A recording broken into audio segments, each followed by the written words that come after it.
Welcome to the Sharpe Club. A little bit past 9 p.m. on the East Coast. I know you're saying 9 p.m. It must be Monday. Yes, that is correct. Monday evening, we're here in the Sharpe Club talking about the cool things that are happening all around our country, and particularly some interesting news today. We're going to be talking about the idea of independent movements, independent media, independent parties, independent everything. And my panel tonight is everyone who is thinking independent in some way, shape, or form. Without question, we are having that all over the place. Host of Hard Lens Media, independent journalist, activist, and a awesome USMC Marine, just like myself, the man himself, Kit Cabello. How are you, sir? Cheers and salutations. Glad to be back on your show, speaking truth to power. And as always, look, while we all come from different political backgrounds, I think we all can agree we're in a neoliberal nightmare. Let's enjoy it while we can, and let's try and break the system if we can. So I'm not sure we can enjoy it, but I get it completely. Also, another person who is rocking and rolling, an activist and radio shows, and also Substack author, been here before, the man himself, Craig Miles. How are you, sir? I'm good, Larry, and I tend to agree with you. I don't think I enjoy this neoliberal hellhole that we're in. I'd like to dig out of it at some point, but I do like the optimism. There we go. Absolutely. And another fellow New Yorker, someone who's actually decided to run as an independent for Congress here in New York State. Also a comedian activist, the man himself, Hal Stewart. How are you, sir? Man, I'm doing fantastic. Thanks for having me on. I appreciate you saving the best looking for last. That was the issue. Yes, exactly. Yeah. We wanted to make sure people with the short hair are the better looking ones. That's right. That's exactly correct. Yes. I noticed how it's queued up left to right there. You put the long hairs correct. To the right side. Sorry, guys. The better looking ones are on the left side of the screen. This is accurate. Sorry about that. So then that means you guys are on the left then. Okay, I understand completely. Great. As long as I'm good looking, I'll take it, brother. Where the good looking side is, yeah. That's it. Absolutely. Well, I know we were going to talk about independence, and we are talking about it. But with the news of Tucker Carlson either quitting or getting fired or whatever is the way he left, and Don Lemon literally being fired. Like, we know he got fired. We're sure of that. We don't know if Tucker got fired. We know Don Lemon got fired. Is this the time? Is this a sign that, look, left-right paradigm's not working? Got to fire the people who are, these are some of the main players on the left and the right. They're both gone. Is this a time that independence is the key? Are these guys going to, go off into their own Substack? Are they going to do that? What's going to happen here? Who wants to shoot first? Go. You opened your mouth. Go. Shoot. All right. Well, here's the thing with Tucker Carlson. Look, let's be very clear here. I know for a fact, and I would be shocked if he doesn't land on his feet, gets a show on Rumble, YouTube, Odyssey, Rockfin, Twitch, etc. He will be okay. And the thing is, 100%. let's be very clear here about who Tucker Carlson is and who he has had on his show, people on the left and on the right. And specifically, let's talk about Dr. Cornel West, Tulsi Gabbard, Chicago's very own Jimmy Dore, Matt Blumenthal, Matt Taibbi. He's had people who are definitely don't agree with him on the political spectrum, but he exposes audience to them and has actually given them a space to talk about how we are in this neoliberal nightmare, this economic situation in which the working class citizens are being screwed over. I would be surprised if he doesn't have, look, and maybe I'm shooting off the hip here, maybe a Joe Rogan type of podcast or show somewhere down the road. He will be okay. Hold on, Kit. You brought this up now. When you said Cornel West, that really made, I'd forgotten him and Cornel West are actually friends. I'd forgotten that. You're absolutely right. Yeah. This could be a Spotify moment, like when Joe Rogan all of a sudden kind of like made Spotify with the $100 million. Is this going to be like whatever? Precisely. The Rumble event, right? Or something like that. It can be. And the thing is, look, Tucker Carlson was running a show without advertisers. And let's face it, in corporate media, you need advertisers. It's a fundamental thing. But he was running that show for a very long time without advertisers. Tucker Carlson is going to be A-okay. He won't be on Fox News, but Fox News will miss him. As for Don Lemon, let's be very clear here. CNN Communications. You're laughing. Yeah, CNN Communications recently tweeted out on their Twitter page that Don Lemon lied in regards to how he was let go. Let's Yep. be very clear. He was fired. And Don Lemon has a long set history of, well, let's say being wrong about a lot of issues, being difficult to work with. Lying. Kids say it. Lying. All right. Lying. All right. I'm trying to be overall a little bit of the nice guy here, but I don't want to go too far. But also, look, let's talk about his scumbag issues too. He's had a history of harassing people and clearly being a scumbag and diva to work with. Okay. Yeah, but to be clear though, hold on. Now Tucker had some issues too. Yeah, that is Tucker's got some harassment stuff going on too. It is, I mean, like everybody who's public gets harassment stuff. Hal, give me your 2 cents on this. Yeah, so obviously there's going to be a much larger audience for Tucker Carlson. Number one, he's far more popular. That's all that goes without saying. And I think the audience for right-wing media, independent right-wing media, is far larger than left-wing media. The right wants to consume the echo chamber far more than the left does. I think the left looks for very niche things and isn't looking for 1 hour of every topic. But yeah, far more for Tucker Carlson. Don Lemon will probably go into some obscure self-made channel. He'll have a small audience, probably do make a decent living, nothing special, but I think we've seen for the most part the end of Don Lemon. Yeah, but Don Lemon is fine. He's making money, and his husband also. Lemon's husband also makes money. They're both wealthy. They'll be fine. Yeah, these are not. Of course, these are not people that are like calling up the unemployment office tomorrow. They not going to happen. Yes. Yeah, I made a joke about it, about Tucker Carlson changing his opinion on extended unemployment benefits, but he's not even interested. That's true. I do find it interesting, though, Kit, is that that you brought up Don Lemon lying. Fair enough. But part of the reason I think that Tucker is gone now is the recent, of course, Dominion lawsuit. I think there's that. And coming from that, the text where he badmouths the top executives at Fox, I think played a huge part. He does have the pending lawsuit with his scheduler, I believe.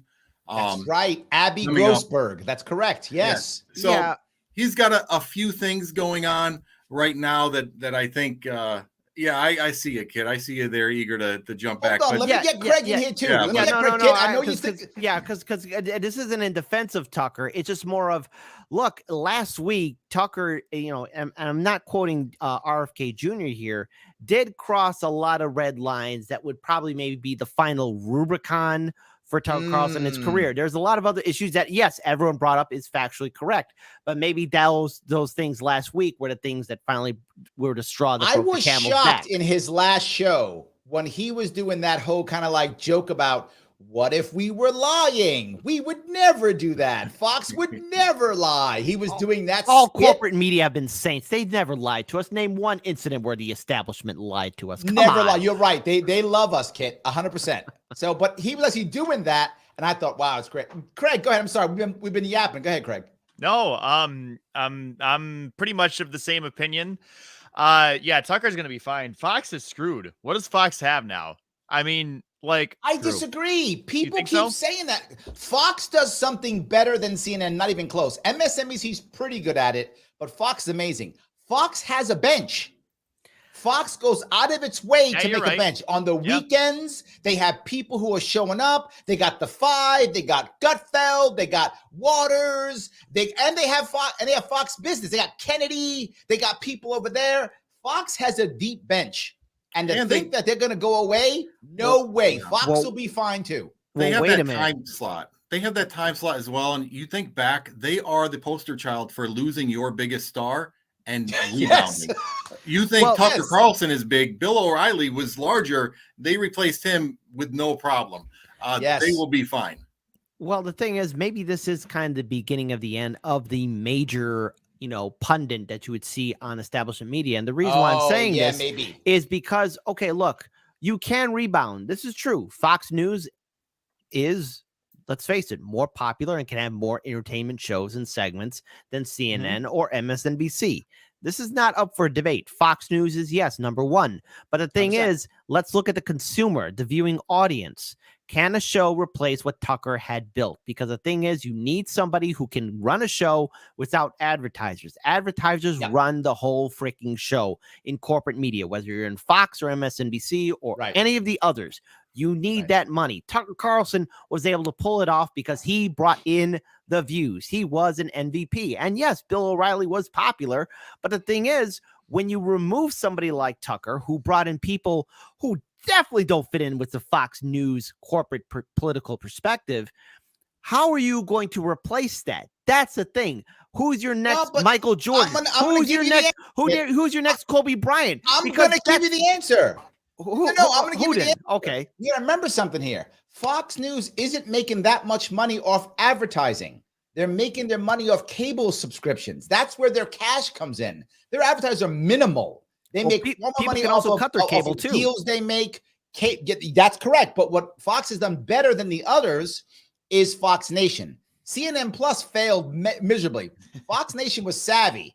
Fox Nation gave themselves away free for all first responders and veterans. First year away free. Brilliant move. Then they took all their people and they put them all on it for videos, for blog posts, all that kind of cool stuff. Now, MSNBC is okay because MSNBC owns Peacock. So they get to deal with Peacock, which Peacock was up and running before this was happening. So MSNBC is just lucky that NBC happens to be part of their world and they own Peacock. That was luck, not skill. Fox Nation was actually skill. CNN Plus, they're in trouble. Like they're trying to bring Bill Maher over. That's how bad they are. CNN Plus is no longer here, folks. May it rest in peace. Yeah, it's gone. Yes. Absolutely. But I think they can put some money in that slot. They'll put somebody in that slot, whoever that person is. And I think over time, I think Hal's correct. Over time, that person will build whatever they are. They're going to take the next 3 weeks throwing people in, right? They're going to have Tulsi Gabbard on. Today, they had Brian Kilmeade on. They're going to have a bunch of people on, and then they're going to find the one that seems to work the best. And then they're going to rock and roll with that. Come on. Do you think that's not true? I got to interject. I'm sorry. I apologize, gentlemen. I'll give the floor up. But here's the thing. No, you won't. Well, I try. Okay, but let's be clear here about whose shoes you're filling in. Tucker Carlson, right? It's sort of like, imagine back in the day with the radio shock jock when Howard Stern was kicked off of mainstream radio, and eventually he went to the satellite radios, right? Who in their right mind can fill in that time slot of Howard Stern? I mean, and that was the era of the shock jock. I mean, the thing is, Tucker Carlson more or less is maybe of a higher caliber of filling in that time spot because of one, he brought in the views, because there is a viewing audience now that's going to be wondering, okay, I used to watch Tucker Carlson's show at this point in time. Who's going to be there? Should they warrant my attention as a consumer, as a viewer? Because let's face it, even here on social media, let's face it, time spots, people choose whose time they want to give. Are they willing to do that again after, again, Fox News makes this, again, ridiculous decision of kicking out Tucker Carlson? And again, Tucker's going to be fine. He's going to do his own thing. Yeah, but you bring up an important part that people aren't realizing here, Kit. They're literally, there are still people involved here. And this is to Hal's earlier point and Craig's earlier point. I mean, there's lawsuits against him, and he said some bad stuff against the leaders. And this could have been something as simple as, this is a good excuse to get rid of this piece of garbage because he said bad things about me. It could have been that much. Remember, Murdoch is still in charge. He's a 92-year-old dude who might have got pissed off and said, "You're done. Get out." It could have been that simple. I mean, I don't know that to be true, obviously. But something else, guys. What if he has some form of, I don't know, non-compete? What if he can't work for like 3 months or a year or 6 months? I have no idea if that's true. But what if he's got something like that? What if he's screwed for like a year and he can't do much except, like, I don't know, write a book or something? Well, that's right. And he probably doesn't own any IP. So he probably can't take his stuff and put it on his new website because probably Fox owns it. That's where I was going to go, is how loyal are Tucker's fans? How many fans of Tucker's are fans of the Fox extended universe? Because if they're only there for Tucker, they're going to follow him wherever he goes. But then you bring up a good point about the non-compete. I mean, that's why Dave Chappelle didn't do anything for 10 years, right? He told Comedy Central to stick it in their ass. They said, okay, we will, but you also don't get to do anything for 10 years. Yes. You're not wrong. You're not wrong. So yeah, maybe he will have to go. Yeah, it's all speculation now, and who knows because if he had a contract, I've heard people talk about that, and if they fired him, they would have had to pay off the rest of his contract and what goes with that, and all of these things. So who knows what they figured out.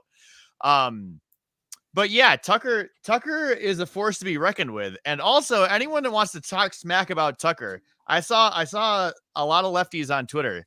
They were so excited. Yes. I'm like, why are you so excited? Like, why do you let these people get at you? Also, Tucker has done more for anybody with the exposing January 6th and getting Jacob Chansley out of jail.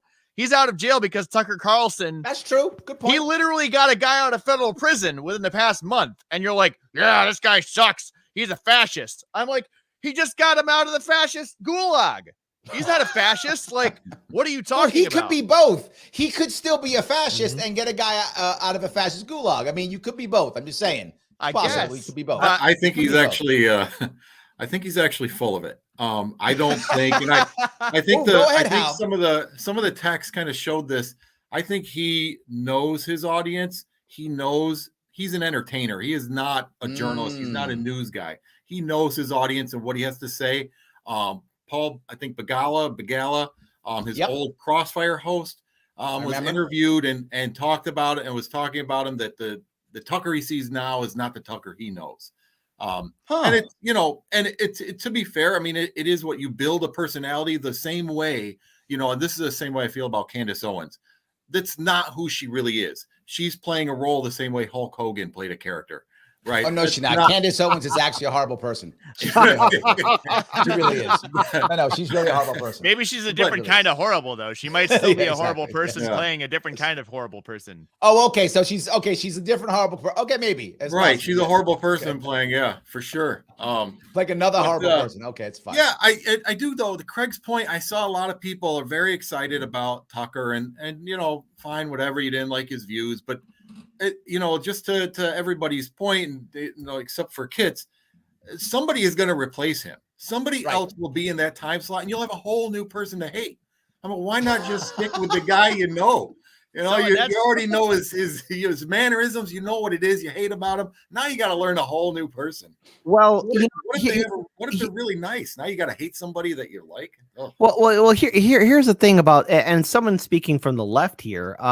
Look, in regards to Tucker, he put a lot of prominent people on the left on his show, and he did some things that a host of a show of that caliber would normally never do. He lets his guests speak. Kid. He lets his guests speak, finish off their talking points, hears them out, hears out their perspective.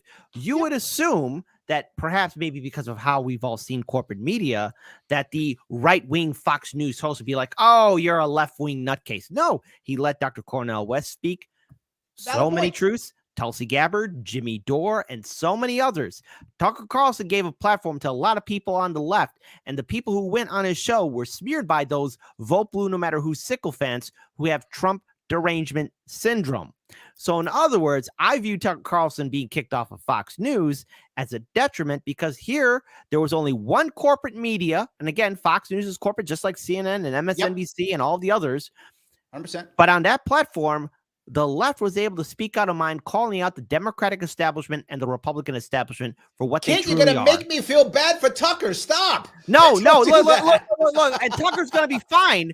But I'm saying, again, you do bring up the point of, okay, he might have to be quiet for a year, 2 years, or then you bring up the fact of what happened with Dave Chappelle's Comedy Central for 10 years. If that's the case, look, I got to assume that maybe Tucker Carlson came up with a backup plan, like, okay, if I get screwed over, this is what has to happen. Because again, I want to touch what you're saying, Kit. I do, and I agree with you, right? Of when I watch MSNBC and Fox. I don't watch CNN because CNN pretends to be something it's not. Fox and MSNBC are open. They tell you who they are, and that's why I'll watch those two. And I got to tell you, you're right. Is CNN and MSNBC truly out in the open because they put on this facade MSNBC is. CNN is not. CNN pretends to be neutral and they're corporate left. MSNBC is openly corporate left. Not even playing. They are openly, yes, we are corporate left. whatever whatever. Yes, they're openly that way. But I got to give it to you, right? You would never find someone who was either semi-right leaning or even fully right leaning on MSNBC ever. And if you ever did, they're being yelled at and scolded. Ray Epps, he's all over. Ray Epps, yes, Ray Epps. Yep. Yes, correct. He's on there. But on Tucker, you're right. Tucker did bring on left-leaning people. You're right. I'm gonna give Tucker credit for that. Totally right. And that's the thing. If he goes on his own, he'll probably be a better media than Fox on his own. True. Because he'll just do it all he wants. True. Yeah, I think it is. So Don Lemon is irrelevant as far as I'm concerned to this discussion. No. We're not even talking about poor Don Lemon. No, and I'm gonna because there you go. See, we're not talking about him. He's irrelevant. So my point is, what was he? You've said it before, Larry, about how they're all the same person, right? Brian Stelter is Don Lemon, is Rachel Maddow, they're all the same person. No, not Rachel Maddow. She's an exception. Yeah. The left actually loves her. They will follow her. She can do stuff outside, and the left, not me. And not the left. Liberals. How about that? Liberals will. There we go. All right, I love that. Liberals, vote blue no matter who. Liberals will absolutely follow her all day long. Liberals love Rachel Maddow. She is a personality on MSNBC, but CNN is for guys like me. When I'm over 50, we still remember CNN being the news source back like in the first Gulf War and stuff. So we have that still nostalgia of CNN when it was like regular news. So we still watch it when we think of, like there's a hurricane or there's a tornado, put on CNN because that's the news channel. That's why they were always in airports, because that's where you went. They were always on, if you go back years ago, if you went to a dentist office, CNN was on, right? That's what it was. Now those days are over. The boomers are the only ones who used to buy that. And a lot of them have shifted over to Fox.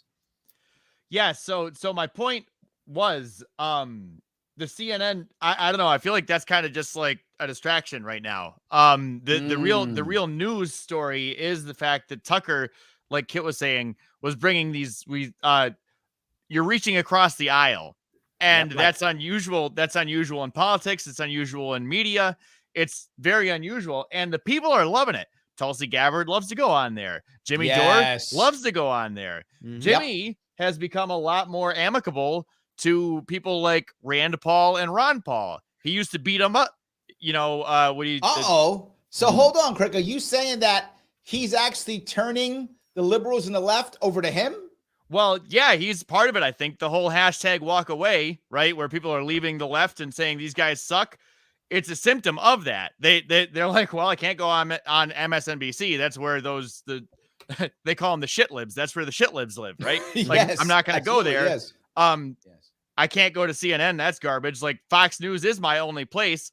I don't know. Spot, Craig, is when, and this would you remember this from my 2018 campaign. When I ran for governor in 2018, a lot of right media would take me, and people would get mad. Larry, your campaign's going right.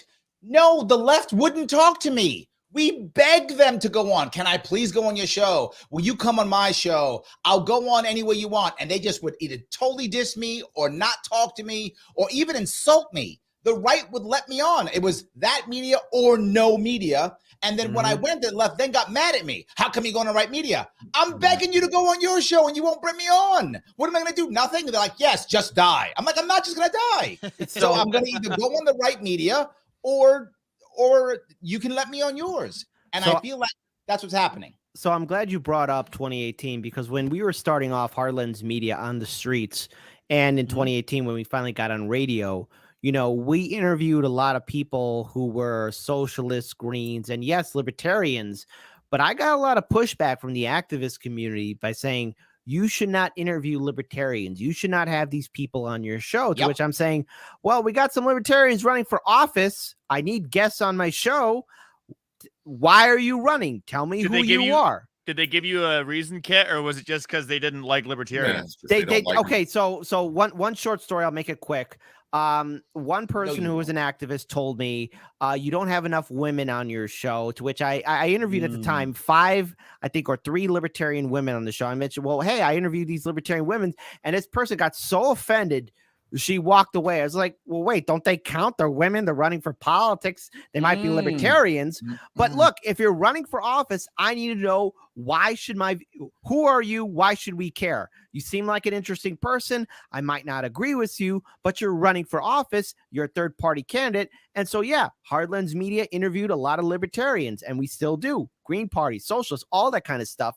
You had me on. Yeah, we had you on too. So there you go. Yep. So the thing is, look, it's show running 101. Obviously, if you have a candidate running for office, talk to them who they are. But also, if you want to have a good show, have everyone on your show. Joe Rogan is an example of it. He's had everybody on his show. He had me on his show. So there you go. There you go. Absolutely. That's how it's done. It's how you run a successful show. And it's also how you expand your mind, because maybe you'll have a guest on, they'll say like, hey, here's a perspective, check it out. And to which I have to say, okay, sometimes my mind has been changed. And I look at a different lens. Let me do a little bit of admin if I could. Guys, if you like what you're hearing, if this makes sense, you enjoy it, please click that like button right now. Clicking the like button matters tremendously. It helps us get past the algorithms. It helps us move forward. So please click that like button right now if you haven't already. If you don't like it, why the hell are you watching? Unless you hate watching because you don't like Craig or something. I don't know. I like Craig. I don't know why you wouldn't like Craig, but whatever. Still hit like anyway. It doesn't matter.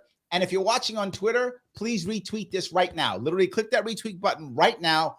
Retweet it so other people can see it. It does matter. If you want your comment to come to the front, you can super chat it. If you're watching on YouTube, Larry Sharpe YouTube, you can super chat. Your comment will come to the front if you like. But again, these guys here, they have been so good to give me a little bit of their Monday evening. So please also follow them. Show them some love. They're showing you love. Show them some love. You can follow Kit on Twitter at Kit Cabello. You'll see his other pieces there too. You can follow Hal at Hal4NY_twice. Yes, not once. He was like twice. So Hal4NY_twice. You can also follow Craig at Diff Frequencies. And that, by the way, is 3 Fs. He wasn't playing around. DIFFFREQUENCIES.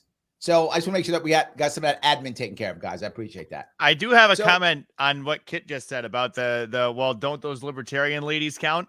That is a phenomenon that I think is pretty unique to the left, in which they're all about identity politics, as long as the people identifying as whatever are identifying correctly. 100%. If they identify 100%, man.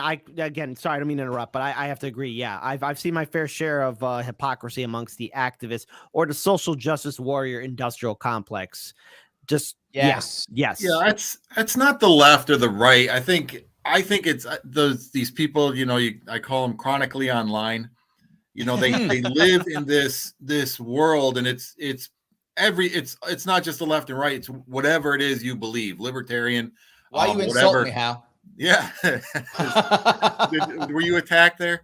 But it's these people that have this problem. If you talk to somebody, there's a local talk show host in the Binghamton area that I go on. I've donated to. He's very right wing, and some people found this out and they think, "Oh my God, how could you do this?" Because I am left leaning.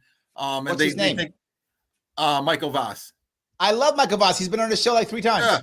Yeah, great guy. I knew when you said Binghamton, I knew it was him. Yeah, there's one guy in Binghamton doing that. So I was like, I think he is the dragon of the dragon of the Southern Tier. Yes, that is him. Yes, absolutely. No sound bites allowed except my name. That's exactly right. Yes, but yeah, it's these people. They're chronically online. They live in this chamber, and they think everybody that doesn't agree with them wholesale somehow is an enemy. That we can't have any, common ground. It's all or nothing. And those are the people that have the problem. And I think that those, we're talking about independent-minded people. This far, hardcore, dug-in tribal person is the vast minority. The problem is they're the loudest. They're the 100% loudest. True. They are loud. Yes. Well, when you look at the activist community, because here's the thing, like I will try and keep it together if this scenario plays out. But if, let's say, Trump does well in the Republican primary, makes it a general election, and maybe, I don't know, out of the blue becomes president again, I will try my very best to compose myself. But I know that throughout all of 2016 through 2020, Hardlands Media covered a lot of protests early on. Then eventually we stopped in 2018 because it was always the same. They start off at Daily Plaza or some other part in downtown Chicago, then march down the streets to Trump Tower, across the river, but be sheep herded into a cage area that was set up by the CPD, the Chicago Police Department. And I have to say, like, okay, wait a minute. I don't see Malcolm X or any other activist leader leading his people or their group into a cage. No, that's not how you protest. That's not how you do anything. And the thing is, all these people are speaking out these issues and being a resistance, and you're not following through. And the thing is, when you look at a lot of these activists and people who scream that they hate Trump or they view him as Hitler 2.0, or if you're a libertarian or if you're a leftist that goes on a libertarian show or a right-wing show or anything like that, somehow you're the worst enemy ever. Without Trump or even this entire thing that happened in 2016, a lot of these people would be irrelevant and not have any purpose in their life whatsoever. A lot of this identity, hit a valid point here, Kit. A lot of these identity, they don't actually want. Hold on, they don't actually want results. They want to feel good. Going out there and doing it makes them feel good. They don't care if there's a result. They want to say, I was in the streets fighting Trump. They want to be able to say that so that later on they can go, I have purpose because I hate my own life because I don't have a good job. I don't have a good education. I don't have what I want. I don't have a good relationship. I don't have the thing that I want, whatever is that thing. But I can go out there.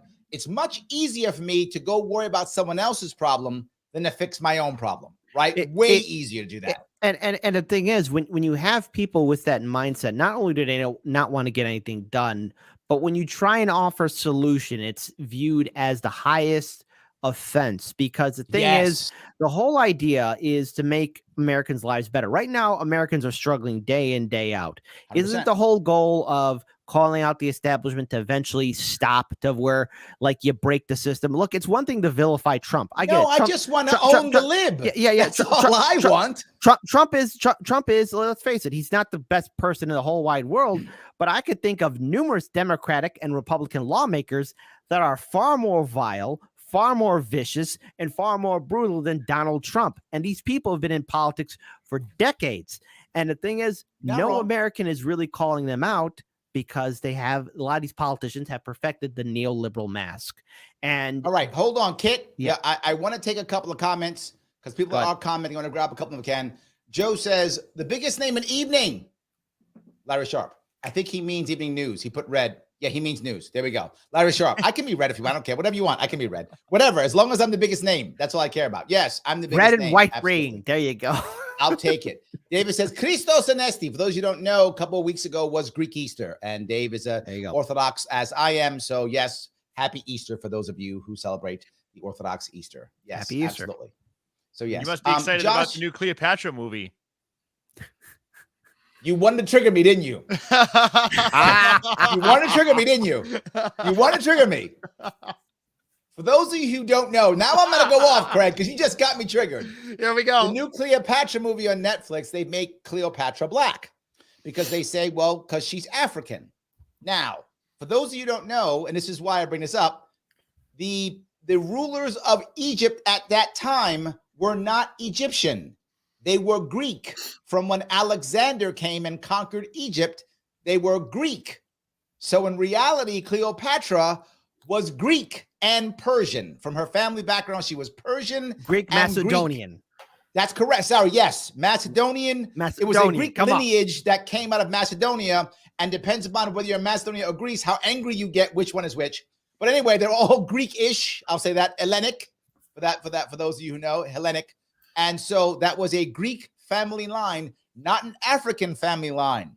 There were Black Egyptians, absolutely. Most of them were Nubians from Upper Egypt. They existed, but that person was not Cleopatra. She was Greek. Sorry, I went all off. You know what? You got me triggered, Craig. I'm going to put a smile on your face. You know what I'm going to do? I'm going to send you a link to a video series called Fall of Civilization Podcast, and they talk about the Byzantium Empire. It's a 2-part series. It's called and it's about the rise and fall of Byzantium. I think you'll like it. I'll send it to you after the show. I appreciate that. Now that I'm done getting pissed off, Craig, Josh says RFK Jr. for the Forward Libertarian Independent Party line for 2024 election. Thoughts on the idea? The reason why I like this comment is all of this talks about independent, right? RFK Jr., the talk is forward party, which is third party, libertarian, which is third party, or independent, third party. And Hal, you're running independent, third party. So I feel like this is time for third party, and maybe now someone like a Don Lemon can go to the Working Families Party. They could use any help they can get. They'll take Don Lemon. They can use anything they can get. And then maybe I know you're laughing because you know how bad they are.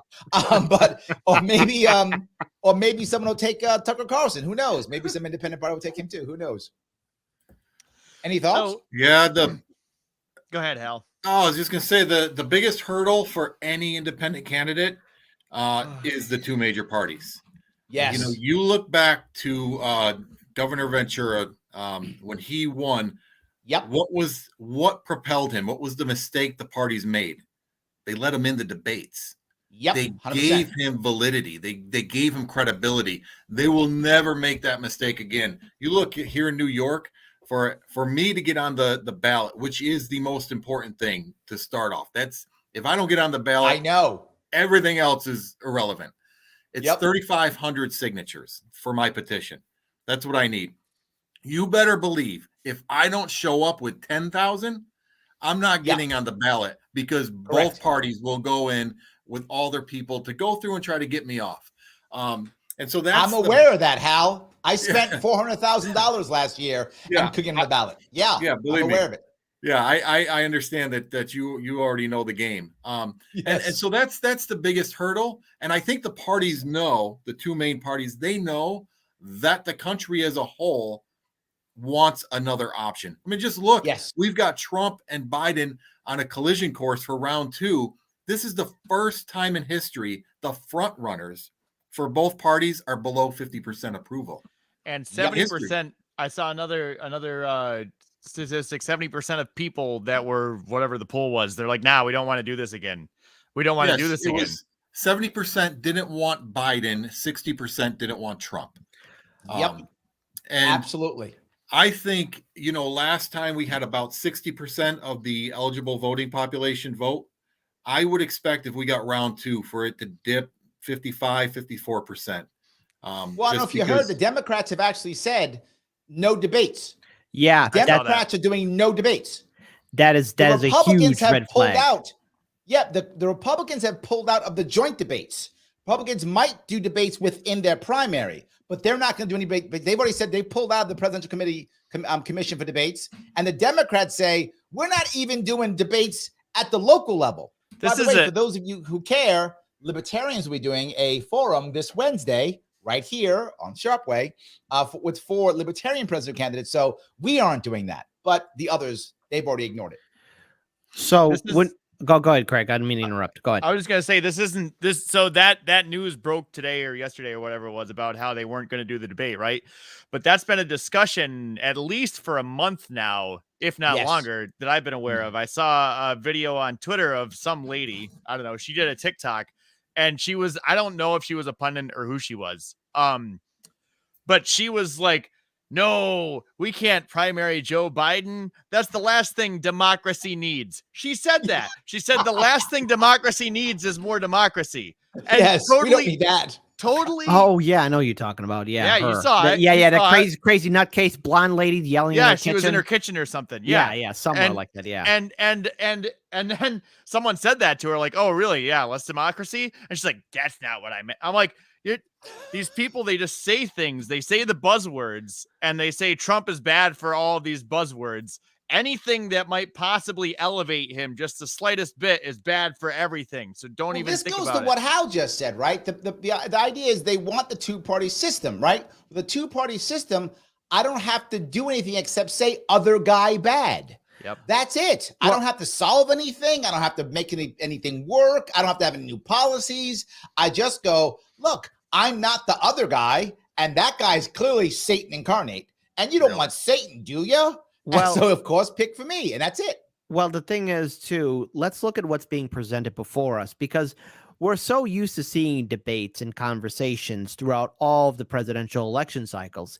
This time around, we're seeing something that was seen probably in antiquity, where, oh, the emperor or the king is so old, but no, there he is. The king is waving on his little perch right there. He's waving at us, so everything's fine. There's Biden. There's Trump. They're waving. They're saying hello to us. All the while, the people don't know that these two individuals are clearly, both of them are unqualified, and America could be fought over by two old men fighting over a cold bowl of soup. That cold bowl of soup being America. The thing is, when you don't have debates, what you do is you create a disservice, and also people that once again question how legitimate is our current ruling government over the republic. And the thing is, we don't really have legitimate rulers ruling over us. We have people who are bought by corporations, Wall Street, and big banks. Okay. And the thing is, when you have in a healthy democracy or in a republic, choose whichever one you want, you have multiple choices and you have people hearing different perspectives and points of view. Now, we need third parties. Now, I'm a proponent of third parties. I want there to be third parties and independence. I want that to happen. In my state of Illinois, it is extremely draconian, whereas a Republican or Democrat needs at least at the bare minimum 5,000 signatures to get on the ballot. A libertarian or green needs 25 to maybe 50,000 signatures just so they can get past the Illinois keen-eyed eagles to make sure that said third-party candidate doesn't get on the debate stage. What we need to have here is a real full-on investment by people towards third parties and independence. The problem is the establishment, big tech, and yes, the two-party system have done a phenomenal job in dismissing what a third-party campaign can effectively look like. And we've seen real effective third-party candidates. Most notably was First of all, it was Abraham Lincoln. Apologies for that. Abraham Lincoln, because he was a third party. Republican Party was a third party. Then you have Theodore Roosevelt. If I'm missing anybody else, go ahead and add in there. But you got Ross Perot, and then you have Ralph Nader, who's been vilified since 2000. And then you have Dr. Jill Stein and Gary Johnson, in 2016 So these are the only points in time. And this cool guy, Larry Sharpe, in 2018. He had a good campaign too, that guy did. There we go. A good campaign in 2018. So you have these third-party candidates that were, at least in a presidential election cycle, to really shake the foundations of how people view elections. And unfortunately, a lot of Americans, how burnt out are they by politics? Are they willing to be investing in independence? Right. And burnout's real, Kit. The burnout is real, but also for the fact too is this election cycle is probably maybe the real last one in which the DNC and RNC can have a final saying of, you got to vote for me because we care about X, Y, and Z. But in all truth, they don't. What's going to replace it? Why is it the last one? Well, okay, so the reason why I'm saying it's the last one, or Did you just potentially give Kit more reason to talk? Stop, Craig. Stop. Well, wait. I feel like they have I don't think it's the last one at all. I think they'll have it for as long as they want it. With Craig, Okay. So hear me out here. Potentially, yes, they do have a stranglehold. I'm not going to argue with that. But the reason why I could see maybe this is the one where people say F this entire system. You're not having debates. We're going to get if God forbid we get a repeat of Biden versus Trump, people are finally going to say, well, these two old men don't care. Nothing's going to change. We're still in poverty. Our air, soil, water is getting polluted. We're all being screwed over. It's getting fundamentally worse. Yes, to where, it won't matter who sits in the throne. Stop, Kit, stop. What I'm saying here is I'm with you, except one thing. I think most Americans will just check out. The elections will keep going. They don't care. They'll keep doing it. The Americans will just check out and go, who cares? How low is the voter turnout here in New York State? Yes, exactly. It goes down about 40%. Certain areas, upstate New York, 1 in 6 vote. They've given up. They're waiting to pack up and leave. They don't care anymore. They're like, we don't care. They don't bother voting. So you go to certain areas, upstate New York, 1 in 6 eligible voters actually vote. And then that's how bad it is. The ones that do vote are the zealots on both sides. Yes. And then we get to be saddled with whatever bullshit they vote for and they don't pay attention. And so the thing that we've been dancing around here is discomfort, right? Discomfort Yes. and difficulty. People don't like to be uncomfortable, and people don't like to do hard things. And the problem is, once you introduce something other than my guy versus the other guy, things become difficult. I have to pay attention. I have to know what's going on. Also, listening to other opinions becomes uncomfortable. It makes me feel icky. I don't like that socialist guy. He just said stuff that I hate. I gotta bite my tongue. I don't know. Oh, I don't want to listen to that. I'm guilty of it. Like, I try to read a bunch of stuff that I disagree with, and I find that you've got to get over the hump. Like, there's an initial when you're reading something, you're like, oh my God, this is horrible. You got to keep pushing. But then once you push through it, you're like, I don't know if they finally just hit on something, like you just get used to the idea, or if you just begin to respect that a person has a different idea than you. Yes. Right? By the way, I have a comment for you, Hal. Roger wants to know something. He says, Larry, I hope you get a chance to fully read over my socialist manifesto I gave you. He actually did give me that this weekend, so I do have it now. That's actually true. But he says, Hal, where are you in New York State, and what are you running for? And by the way, yes, to your point, Craig, I brought this up because I actually am reading his socialist manifesto. I'm not a socialist. But I am actually reading Roger it. Meadows. Yes, Roger, I am actually reading it. But he asked, Hal, where are you in New York State and what are you running for? Yeah, Binghamton, New York, running for Congress, the 19th district in New York. Very good. That's Molinaro's district? Molinaro, yes. Molinaro and Josh Riley, round 2 coming up. There we go. Yeah. There we go. Yes. But, I know Mark. I think, I don't know Mark, but what I know of him, seems like a nice guy. Same with Riley. Both seem like great guys. Both seem like they are servants to their party's leadership, and they are, we will get no more than what the party allows them to give us. But I think to the larger problem, I think, is in recent years with media becoming more left-leaning, right-leaning, more opinion and talking heads.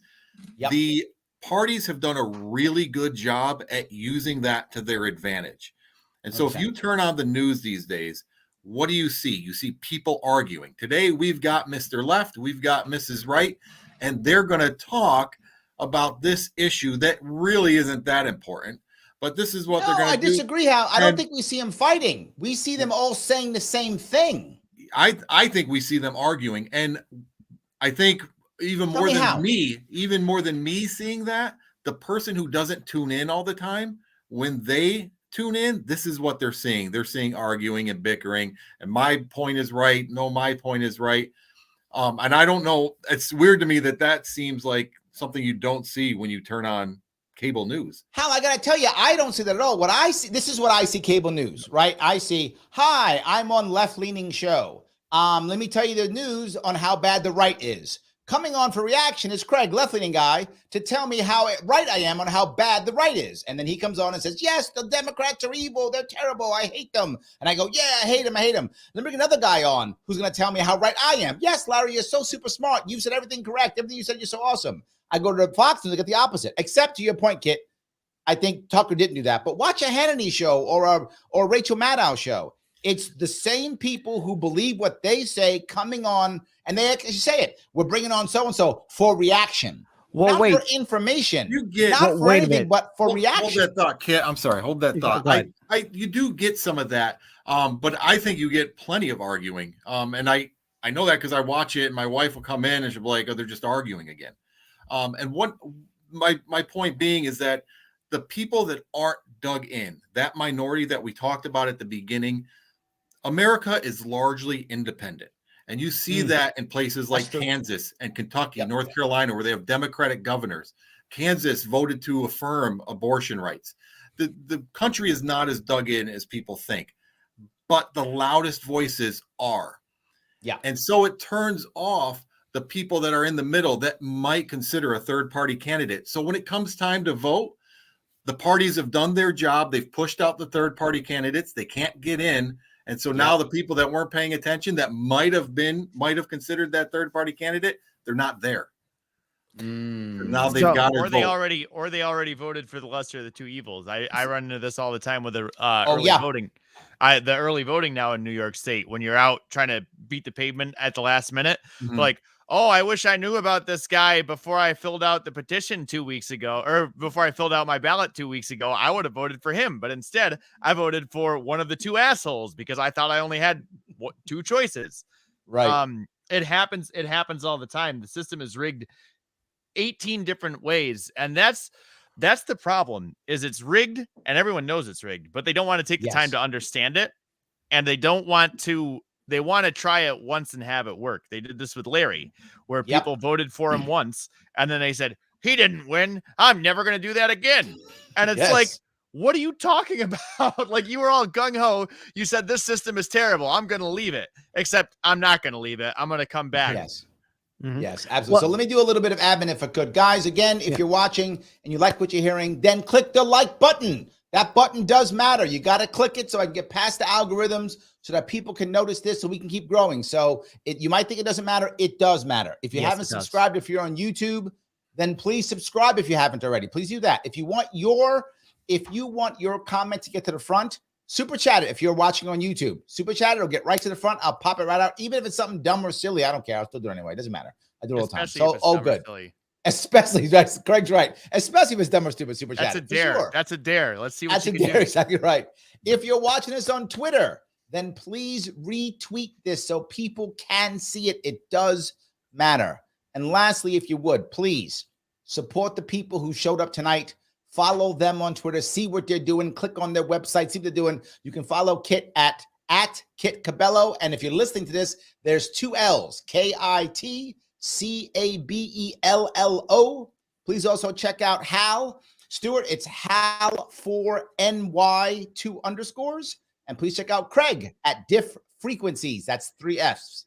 Diff, 2 F's, Frequencies, another F. So there we go. So thank you guys. I'm sorry. I just want to make sure I got some of that admin done. Keep going. I apologize. So I want to add on to what Hal was saying. You do see arguments on corporate media, but I would compare it more to it's fake wrestling. It's what you would see on WWE. Yes, you have the occasional promo, to your point, Larry, where you have somebody who's on the liberal establishment agreeing with the liberal host, and then you'll have their little back and forth with maybe either commenting on what was said on Fox News or said by a Republican politician, and they'd be like, I can't believe he said this. I will see him at SummerSlam this week. Well, and it will be finally Sunday. Exactly.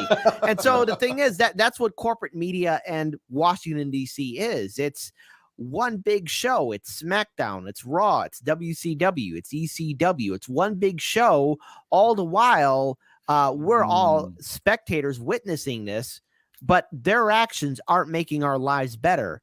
See, we're seeing professional actors pretend to be leaders or pretend to be journalists, all the while ignoring the fact that Americans are losing small businesses, our infrastructure is falling apart, 100%. Our economy is struggling. I don't care where you're at. Don't tell me that you ain't struggling, because it is a struggle right now. I mean, we are in a neoliberal hellhole, and it is something in which you would think responsible leaders or media as a whole would be shining a light on. Like, what happened? Why is there raw sewage pouring into our front lawn? Why is everything on fire? Why is everything a goddamn nightmare? But people aren't giving us the news, right? And Roger, come back. I'm gonna give Roger again. He says, speak it for yourself, Larry. I'm over 50. I'm immune to CNN. My dad was too cheap to pay for cable vision. I'd go over to a friend's house to watch cable, and the last thing I watched was CNN. Okay, Roger's my age, but Roger, it's not just me. You think it's just me? Grace says, Gen X remember CNN in its glory days. Yes, it's not just, maybe not you, Roger, but a lot of people in my generation and older, we do remember CNN for the time when they were actually a regular news station. In fact, at one point, kind of the only one at one point, right? James Earl Jones was the voice of CNN. James Earl Jones was the voice. Absolutely. I do think there is still some of that's there, right? That we do think, I think there's some of that's there still. It's not just me. But that's going away. What was it that you were just saying? I had a comment to make on it, but I've lost. He was talking about wrestling. We're all just wrestling. The show. Yes, it is all a show. Which show? ECW, WCW, or WWF? It's a shit show. It's the shit show, is what it is. That's what it is. So it is a show, and once you accept that, it's much easier to ignore it. The problem is people still watch the show and they think it's real. Public school. I went to public school and I learned a few things, but they did teach me that anything that you saw on the television was not real. At some point, all of a sudden people forgot that. They're like, no, it is real. It's a real thing. So once you realize that these people are just putting on a show and every time they promise you something, they're not going to do it. You ignore them. People need to understand that. Anytime Chuck Schumer or Nancy Pelosi or Uncle Joe or Kamala Harris gets up there and they promise you something, they are lying to you. They're not going to follow through. All they're going to do is dangle that carrot until the midterms or until the next election. And then if you're Barack Obama and you say, you know, abortion's really important to me, you get to your second term and you're like, actually, I don't really care. I'll just let the Republicans cancel that in 10 years. So I don't give a shit. Uncle Joe. Your point, you're exactly right. What drives me crazy, and this is why I think this is what Hal's talking about. People want something independent because the Democrats aren't giving the left what they want, and the Republicans aren't giving the right what they want. Nobody's getting what they want, but they keep voting for the same parties that don't do what they're supposed to do, right? If you're left-leaning, you're voting for Democrats, you wanted Roe v. Wade to be codified. That's one of the reasons why you voted for a Democrat, right? You wanted a $15 minimum wage. One reason why you voted for Democrat. You wanted Medicare for all. That's why you voted for Democrats. You got none of that. You got nothing. Yeah. Right? I mean, of course you're pissed off. You're like, I within was ready about these guys. Within, you think about Obama, he had a filibuster-proof Senate and Congress. Super majority. 2 years. And they did get Obamacare passed, but barely. They nothing else. The Republicans had a majority in the Republican or in the Congress or the House and the Senate with Trump for 2 years. They did get the tax bill, not the wall that Trump promised that he talked about. Nothing else. And so I think part of that is it all comes down to one thing, and that's money, right? Why fix a problem that we can continue to campaign on and blame the other side for? It's one of the reasons. And hold on, I'm not. You guys know I didn't vote for Trump. I want Gary Johnson to be my president, but I'm gonna give Trump credit for this. Trump actually produced more for the right, for Republicans, than most Republican presidents did. He actually got those tax cuts through, and he got the judges, which got them to get rid of the overturn Roe v. Wade. Right? He did do some of the. Again, to your point, Hal, not nowhere near as much, but he did something. This is why people still want him. Like, he'll come in, he'll do it again. They actually still believe it because he did some of the stuff that he said he would do, but no one else does anything they said they're going to do. Well, the thing look is, at the deficit. I mean, which party is the party of the deficit? Most people would say it's the Republicans, but it's not the case. They only care about the deficit when there's a Democratic president, but by far it's been Democratic presidents that have reduced the deficit. 100%. Republicans are supposed to end the Fed, audit the Fed. They don't. Take care of debt. They don't. They run up more debt than anybody. Republicans are terrible on all that stuff. They tell people they're going to be fiscally conservative, and they are never fiscally conservative ever. You're completely correct. On Fox News, when I go to see my family watches Fox News, they were talking about, was it DeSantis? DeSantis has a campaign ad that is saying, I'm going to protect your Social Security. I love Social Security. Social Security is important. I pointed it to my dad. I said, see, Republicans love socialism. Like, I don't know. They both love big government. Like, you're not going to tell me there's a party of small government. There is none. They all love big government. They just like to tell the big government what to do. Mm-hmm. So how you have a fan? Dan says, chronically online, I'm gonna have to remember that one. So you got a fan, Hal. Yeah, there you go. That's good. So the thing is that there is though an environment in which people who are on the left and right want to hear independent minds. The problem is that there's a system being put in place to silence a lot of that voice. All right. Now look, Hardlands Media, not once, but 7 times was almost destroyed, demonetized, and shadow banned. All right. And there are other independent media networks that had to deal with the YouTube algorithm, Facebook, Twitter, Instagram, etc. So the thing is, there is an environment and it's growing. Look, more Americans identify themselves as independents. This isn't up for debate. It's a real truth. But the thing is, big tech being in bed with corporate media and the two-party system will do everything everything they can to make sure that you don't see Hard Lens Media or Larry Sharpe or anything from Craig or anything from Hal. And the reason why I know this is because if I were to watch one of my videos, Hard Lens Media, I'm going to get 5 recommendations from YouTube of here's a video from CNN or MSNBC or from from any other corporate media network. And they always push me to PBS. Every time I watch anything that I want to watch, the next video is PBS. And it's like, this is what you should think. And I'm like, why? What? You're not even being subtle about it. Craig, you better watch PBS because listen, we almost lost Big Bird from the Challenger explosion. Okay, so you better watch PBS. Okay, because we almost lost Big Bird, buddy. And yes, that's a thing. Big Bird was almost on the Challenger explosion. So there you go. Well, that's a good thing. I'm glad he wasn't. But remember there was a thing where someone tried to kill Big Bird, right? Mitt Romney was going to kill Big Bird. Do you remember that? Oh, that's right. I'd forgotten that one. That's right. You want me to say Big Bird? Yeah. I had forgotten that until Kit just mentioned Big Bird. Can I just say good. Big Bird got more mentions tonight than Don Lemon? Yes, you're right. Because Big Bird's relevant. Big Bird is far more relevant than Don Lemon ever will be. Or Don Lemon, him getting fired the same day as Tucker is like if you bring home a report card with straight A's, but your older brother just got a scholarship to Harvard. Nobody cares about your straight A's anymore. No one cares, buddy. Right, yes. That's terrible. That is terrible. Patty says, I've been told you, Larry, are okay by my left friends. Oh, okay. I get to be okay by left friends. I like that. Because you, like Bernie, reach out to everyone, but those real libertarians are far right. I guess I can just talk to anyone.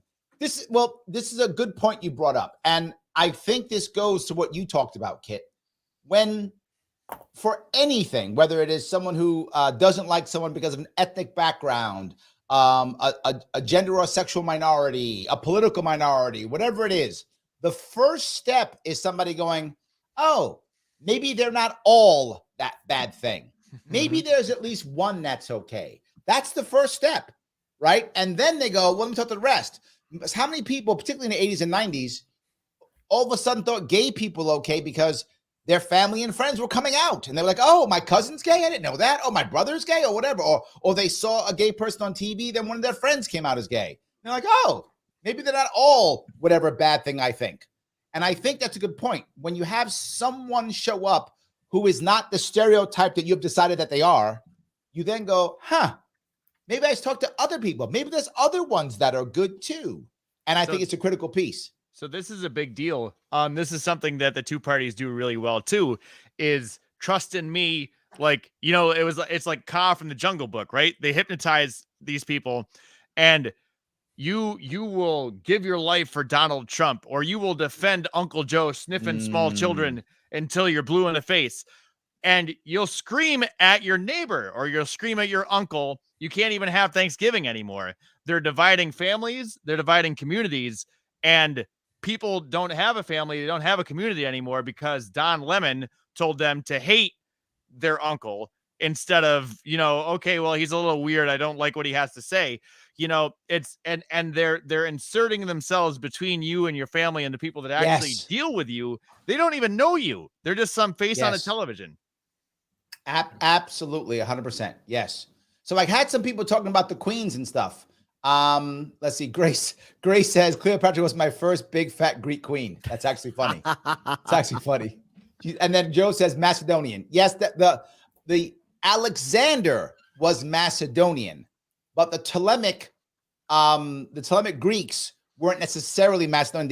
They were Greek, but they weren't necessarily Macedonian. As Alexander was actually Hellenizing the world, the most common name was Alexandria, or the town of Alexander. He went even all the way into Afghanistan. That's how far he went. He was only 33 when he died, by the way.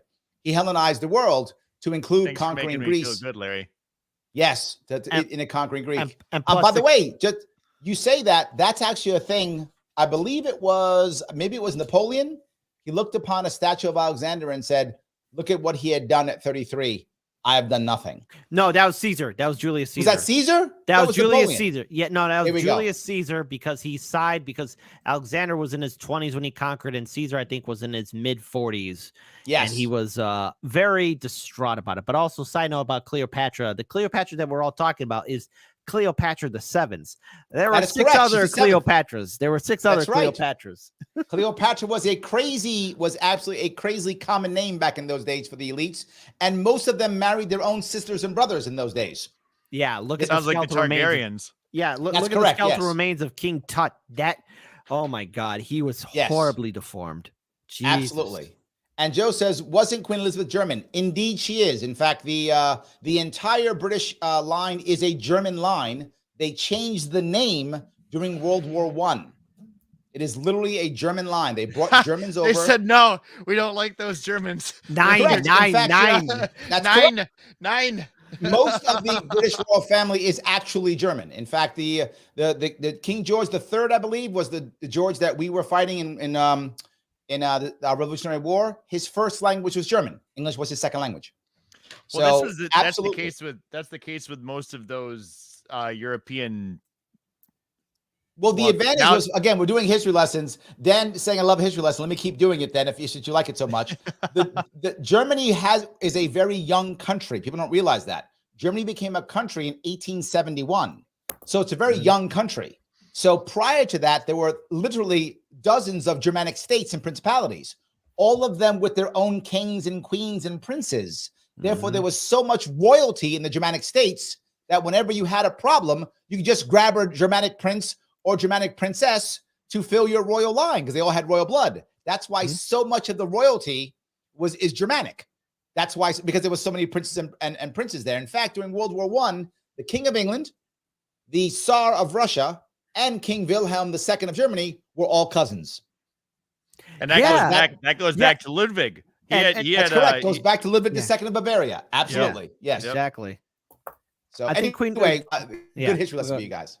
There you go. I was going to mention something about Patty Queen says Victoria, but never Nefertiti had mind. more power, landed and had a better story. But Nefertiti, I believe, was black. I'm pretty sure she had Nubian blood in her. Yes, she was. I think yes, Nefertiti actually had Nubian blood in her. I think she actually was black. So Nefertiti, you could have a black actress for that one. I'm sorry, I yapped away, guys. I apologize. I just you got me going off on history, so Germany. His German roots were coming out. I do have German history. I will tell you an interesting story, guys. This is a little bit off topic, but my parents lied to me about me being adopted. It's a true story. So my mother was a German immigrant. She came here. My father, he was in the army in Germany and came over here, and here I am, right? I didn't know that I was adopted. So I always thought that I was half German. My mother was German, but that was my adopted mother, not my birth mother. I didn't find out that I was adopted until I was 30.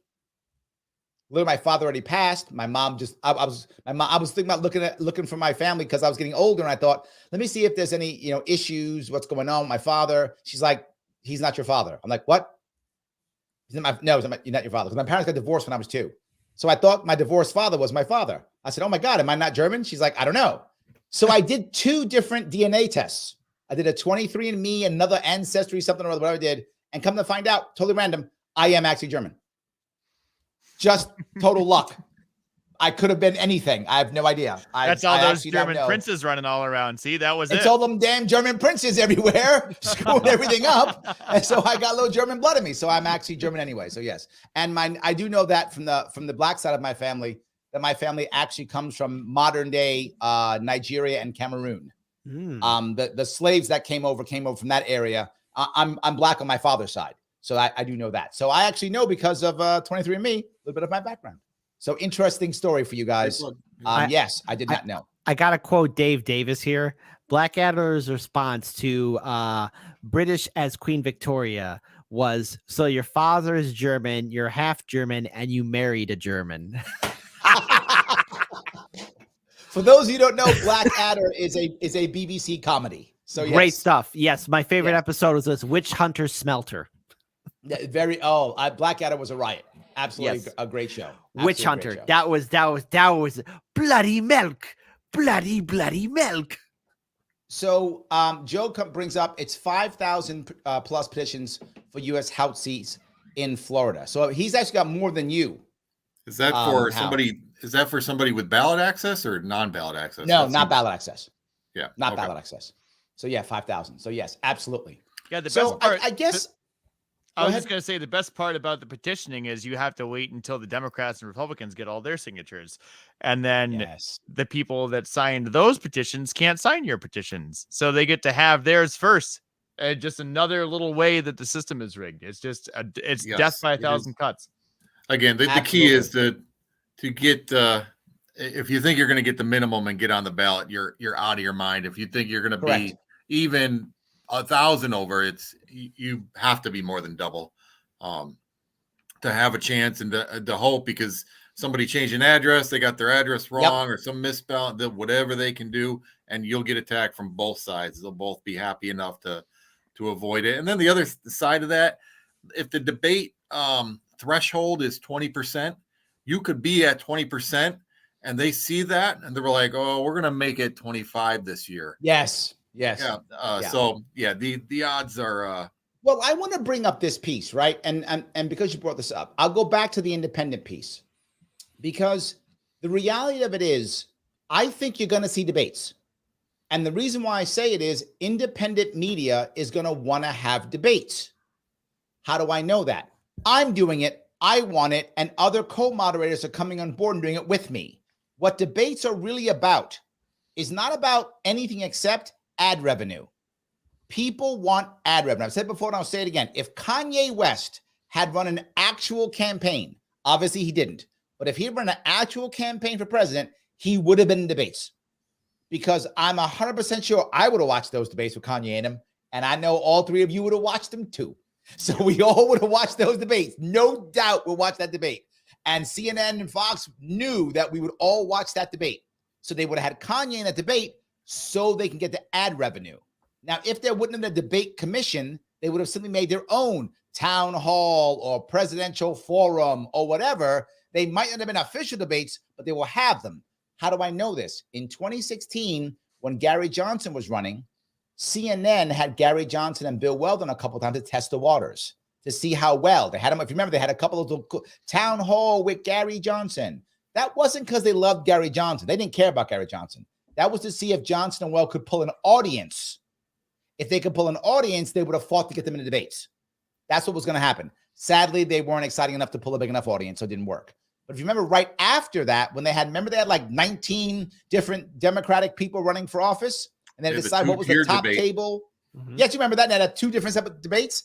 How did they decide on that? By how much audience poll. That's why they had those separate town halls, everybody, testing the audience. This is all about popularity. If you're popular, Hal, you get in debates. You're not wait popular, a minute. You don't. Wait a minute. Let's talk about popularity, because Tulsi Gabbard not once but twice was the most searched candidate during two Democratic primary debates, and she knocked out. Let's be clear here. She destroyed Kamala Harris's campaign. Yes. The DNC did everything they could to make sure Tulsi Gabbard would never be back on the stage. That's something that happened. And so you could bring in the views and the audience and the people. But the thing is, remember, establishment media does want to control the narrative. Now, with independents, correct. Let's face it, there might be even a bigger issue, because the people who control the DNC and RNC also control Fox, CBS, ABC, CNN, MSNBC.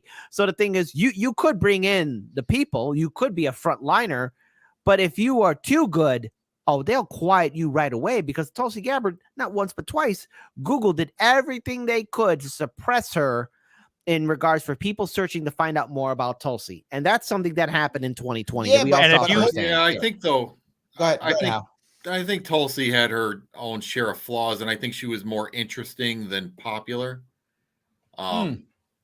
I think she was less of somebody that people are like ready to get behind, and more a personality people want to know more about. Well, I do think something else happened here with this, right? Two parts. Number one, those debates were already popular. They didn't require Tulsi to give them any extra oomph. They were already popular. But the second piece is, to your point, Kit, the DNC, if it wants to make sure it controls things, will buy a bunch of ads. True. They'll buy ads on a station that they don't need to have any ads on, just to control the narrative. right? So now I'm going to drop $2 million on your ads. I don't think Tulsi should be on, right? Yeah, you're right, 100%. Keep giving me that $1 million, right? I never forget this. I learned this like 15 years ago. I was watching a Sunday morning show, like Meet the Press or something like that. I forgot what the show was. It was some kind of Monday morning show, a Sunday morning show. And I saw an ad for Kerr McGee. Kerr McGee is a company that, in this case, I don't know if they still make it. They used to make offshore drilling oil platforms. That's what they made. And the commercial was talking about them making offshore drilling platforms. I said to myself, who the hell watches in the morning and goes, that's what I need, another offshore platform. Thanks, Kerr McGee. Let me call you up and buy one. Of course not. I thought, why do they do that? They do it because they want to control the narrative.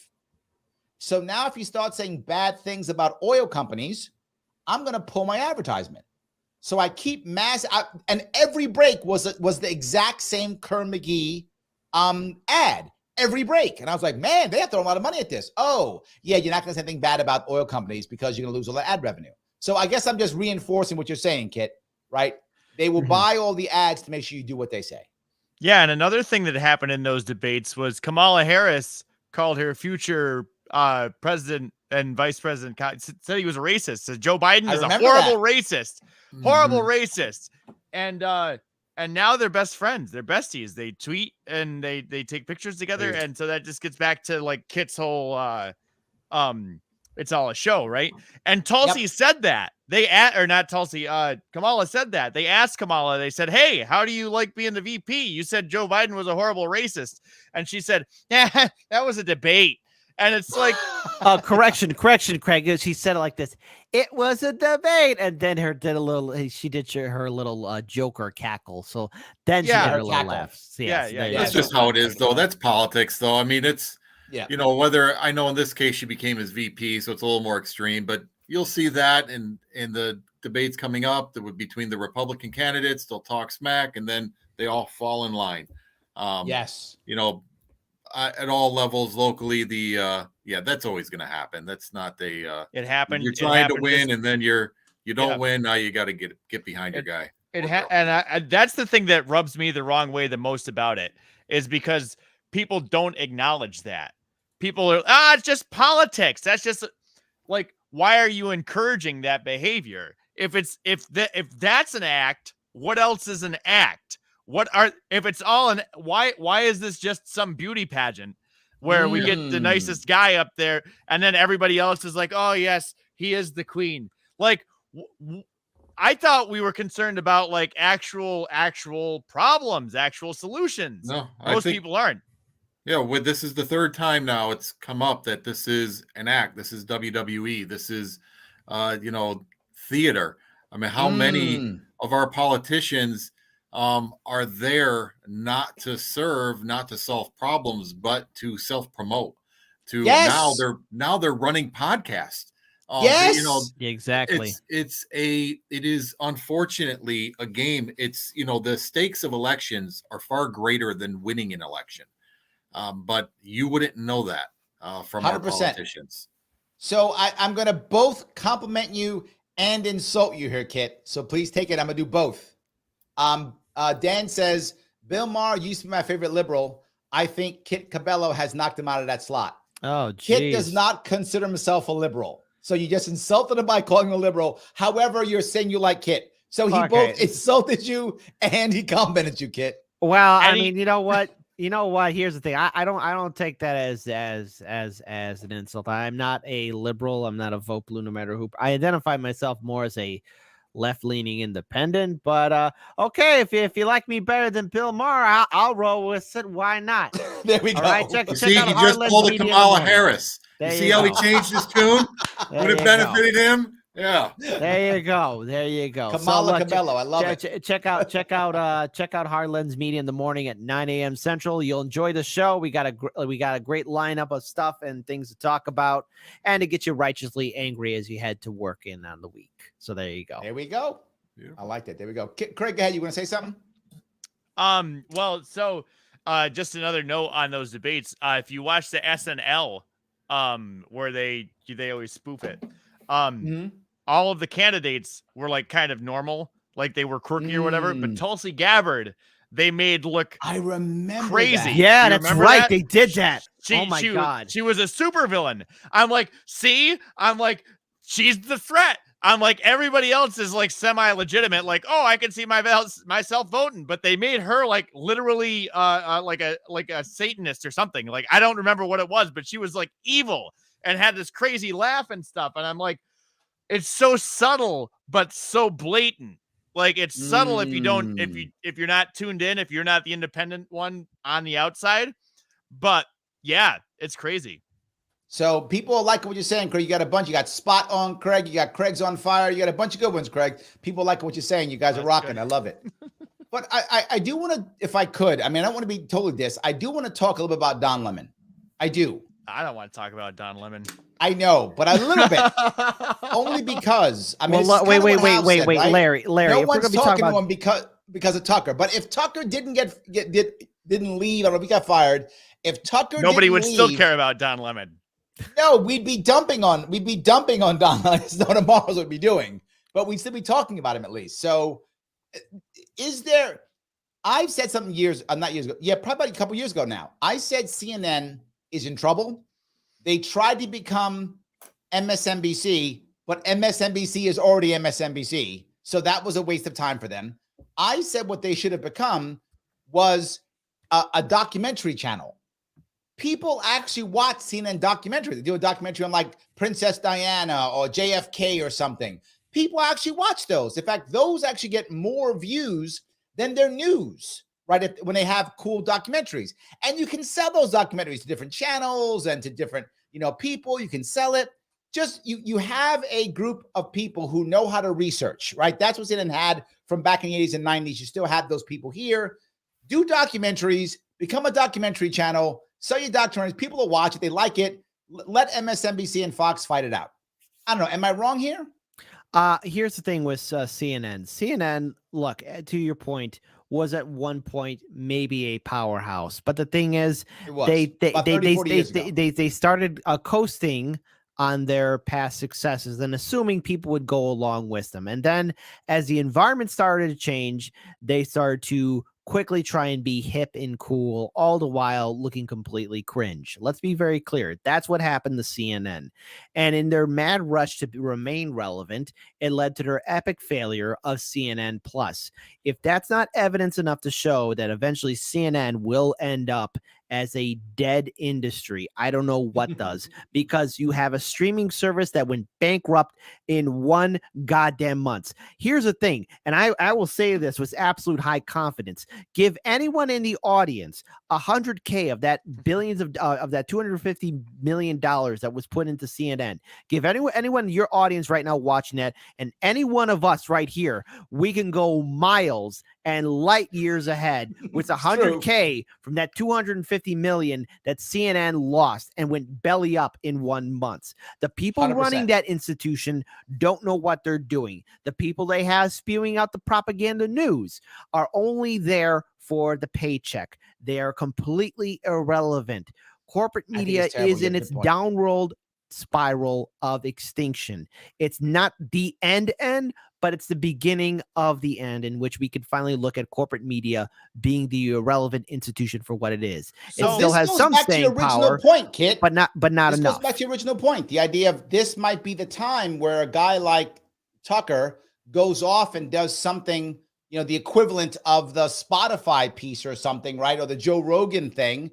And then that thing now becomes big. Does he do his own show? Does he join Daily Wire? I mean, I have no idea if he has any relationship at all. I'm making that totally. Right? Does he do something? Does he make his own thing? Does he join like, The Hill or something? Does he do something like that? Or something totally crazy? Like, does he decide to, I'm going to be the new guy who makes, Rumble a thing, right? He turns Rumble into a thing, right? Something like that. Is that what happens? I think you might be right. I see your point. And as you keep talking, I'm thinking that might be the actual answer. Well, so the other issue that we have here is it's not necessarily the consumers that prop up these organizations. Just like everything that's big, it's got checks from the government. It's got the CIA helping produce content. It's got all of these things, right? Oh, yeah. So you're assuming, right, that their success is based on who watches. it's not necessarily only based on that. It's based on the backdoor support they're getting from who knows where. And then the question becomes too, okay, if they do go under, now where does Project Mockingbird go? Where do they go and they do their, like what's because they're not going to stop trying to control you. They were doing it with Twitter. They're doing it with Facebook. They're doing it with all those, but can they infiltrate, or does it take a lot of time? Are they going to make a Fed? Are they going to make a Fed site? Right. That's like, oh, this is the cool new thing. But you saw it with TikTok, right? In the Strict Act. Yes. So I don't know. I mean, yeah, maybe it'll move off of cable, but is the environment really going to change is the question. I don't know. Right. Shannon agrees with Hal. She says politicians have become glorified celebrities. And I'm going to tell you, that's the reason why, if you remember, Justin Amash left Congress. And we asked him, why'd you leave Congress? You had a seat. What are you doing? Why'd you leave Congress? He said, I can't do anything in Congress because nothing moves because the two parties control everything. So I can't do anything in Congress. So instead, I just might as well tweet. I have as much power tweeting and being on social media and going on podcasts as I do being a congressman. And I was like, wow. But I mean, I don't know if that's true, but that was his thought. I think it's kind of what you're talking about, Hal. Yeah, who's the most popular congressman right now? I mean, if you can rattle one off? AOC, yeah. The guy Are you serious? Come on. Oh my God. AOC. Yes. No doubt she is. Forgetting what you think about them. Forget what you think about them for a moment. How many people know Katie Porter, who is out there every day, combating people with facts and figures and trying to get actual things done? She's fighting. How many people know AOC and Jim Jordan, who are just out there performing for the masses? Very true. Good point. No, I think you're right. You made Kit get a headache, but still, you're still right though. You are still correct. AOC is popular and she's done nothing, but she's very popular. I agree. She's done worse than nothing. She killed a union. That's also true. The She's socialist having a union. She's also been heavily antagonizing the left and independent media. She systematically burnt the bridges of all the people that helped her in her first initial campaign in 2018. Look, as far as I'm concerned about these politicians, to add to Shannon's point, not only are they glorified celebrities, they miss their calling to be celebrities and actors and actresses, because these people, all what they do is they know how to act and say word salads. If you check out AOC's recent interview with Jen Psaki, I mean, she talks about wind turbines, and then when Jen Psaki starts asking her who in the new Democrat Congress has inspired you, are there any groups that really you want to name, she couldn't name one. She gave a goddamn word salad. These people are completely uncreative. So, Hal, look, I agree with you, man, okay? You called it out. Yes, Katie Porter speaks truth to power, and a lot of people know AOC. But, God damn it, sooner or later, that veil is going to break down because all what AOC can do is say goddamn word salads. And she people eat it. Nothing they to the eat it right up. People they eat like that salad it. They're right like, up. give me some more of that salad. Delicious. They put Delicious the salad. Caesar salad dressing on there. They watch Cleopatra and they eat up that word salad. Oh my gosh. You trying to trigger everybody here, Craig. You trying to trigger everybody. Craig, it's not just a word salad. It's a goddamn crap salad, or that infamous shit steak that was served to Ron Burgundy. I'll You eat gotta eat the cat turd. I'll eat the shit. Go ahead, Hal. Go ahead, Hal. What's the lady down in Georgia? Why I can't think of her name right now. Come on. Georgia Congresswoman. Oh, I know who you're talking about. MTG. Yes. MTG. Marjorie Taylor Greene. Absolutely. I mean, MTG killing it out what there. has she Yelling and ever screaming said? and doing nothing. She is like a completely void of all substance, but she is going to win. If she doesn't 100%. try to do anything else, she is set until she's ready to retire. 100%. Without You're completely doing correct. a single thing except telling everybody how she'll be 73 years old, still talking about Hunter Biden.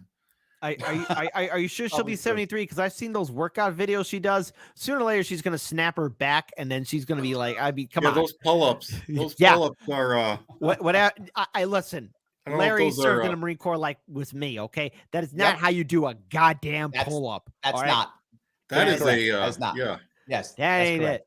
Anyway, Grace says King Charles speaks fluent German and recently visited Germany. This is true. I've heard King Charles speak German. He speaks German fluently.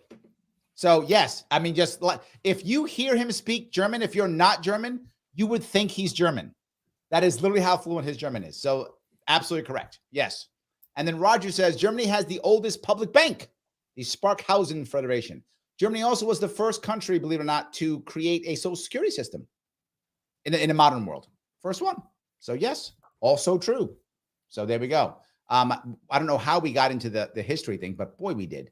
So Shannon thought you were talking about Stacey Abrams. Oh, and that's another great point. Ugh. Stacey Abrams has lost every election and is still popular and rich. Wait a minute. Hold on. Lose? Like I lost Larry. 2 elections. How come I'm not popular and rich? Larry, Yeah, you're the one kind of popular. Larry, you made the biggest mistake ever. You weren't on Star Trek Discovery and made president of Earth like Stacey Abrams was, okay? That's So there true. you She go. was. And I know some people right now literally just threw up in their mouth, but you are correct, Kit. In Star Trek, Stacey Abrams played the president of Earth. That There is you 100% go. true. Well done. That is 100% true. Oh, no Yes. idea. I know. That So, yes. triggers that triggers me right there to have a Good, you deserve it, Craig, for triggering Yeah, me yeah. over that Cleopatra But, stuff. you know, Take that. Staying on the topic of independence, that Stacey Abrams is a great example of how independent the country is, because in the midst of Ossoff and the other senator winning Georgia, she could not win her Yes. election, as Georgia is going Democratic, and she being immensely popular among Democratic circles, she's being rejected by independent voters. Absolutely. Well, again, and this is a good example. You know, the party that was stopping her, Libertarians, we were the ones who were running in Georgia, and the runoff was because of Libertarian candidates. Libertarian candidates, we are the candidates. We got 2 and 3% of the vote. The independents, we drew them over to us. And we weren't in the runoffs, obviously, but we created the runoffs in both times. Shane that Hazel and Chase Oliver. Two libertarians running. We made it happen. Yes. That happened here in New York State with Claudia Tenney and Anthony Brindisi. Our libertarian had 4,000 votes, and yes, Claudia almost did not go to Congress. Like she almost Claudia was not happy with us, Craig. She was not happy with us. I know, and I know Claudia. I know Claudia. Do. She was not happy with us. She was like, Larry, you got to stop this guy, Keith. I'm like, well, I can't really do that, Claudia. I would love to, but But then she also hated the Board of Elections here. Also, the Board of Elections messed up this latest election. The one that you were in. They messed up that one, got national coverage. Claudia almost couldn't go to Congress because they couldn't count the votes because of the sticky notes. And then they replaced it all, and they still didn't get it right this time around. So this is the thing about election integrity. Like, people are like, oh, no, our elections are great. I live in a county where we haven't gotten one right, like, in a long time. And it's national news, and everyone's like, you can't question that. I don't know. I'm questioning it a lot. Okay, Kit, you just hurt Patty because you told her that. Now Patty is no longer a Trekkie. Well, see, I'm not a Star Trek fan either. See, here's the thing. I'm Warhammer 40K. I'm Warhammer 40K. So let's make sure Stacey does not go on Warhammer 40K. We'll be okay. No, Warhammer 40K is just wonderful. It's perfect. It's a grim, dark future for us all to enjoy. Well, there we go. Speaking of that, let me quickly do a little bit of admin. If you like what you're seeing, please click the like button. I know I tell you every once in a while because it does, but don't forget, if you've forgotten, please do it. If you're new and you haven't done it yet, you're watching, please do that. If you watch this on Twitter, please retweet this so that other people can see it. If you want your comment to come to the front, you can support the channel by super chatting if you're watching on Larry Sharpe YouTube. But regardless of what you do, please show some love to the people who showed up tonight. They're here showing you some love. Show them some love. Follow them. Kit Cabello, Hal4NY, 2 underscores, and Diff Frequencies. That's 3 Fs.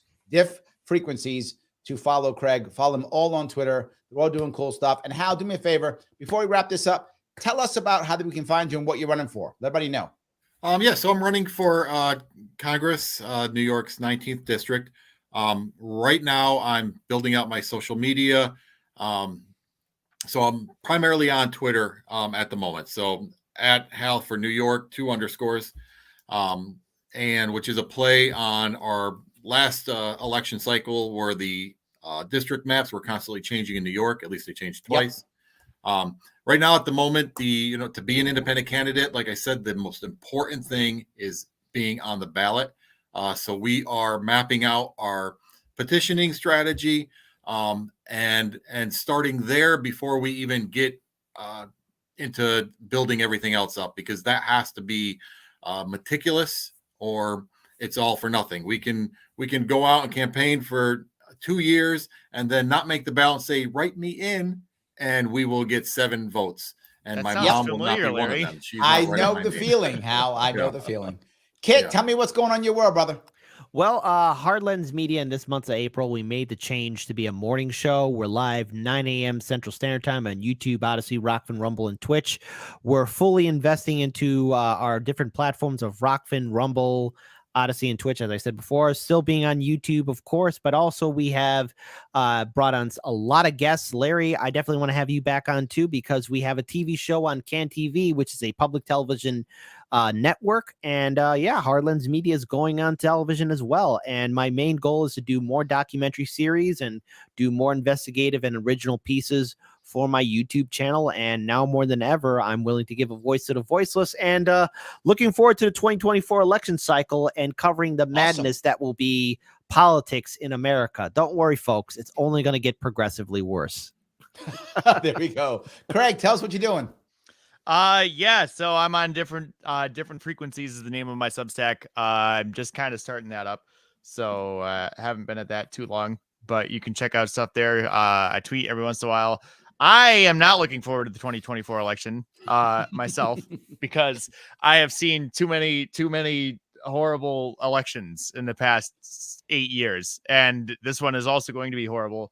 And I guess if you live for it, it's good. I mean, I do live for it because I keep talking about it, but Yes. it just makes me sad. Eventually it'll kill me, I think, but we'll keep go. on going. So, guys, I want to say thank you so much for coming aboard today. I appreciate it. It was a great show. Everyone else for watching, thank you so much for watching.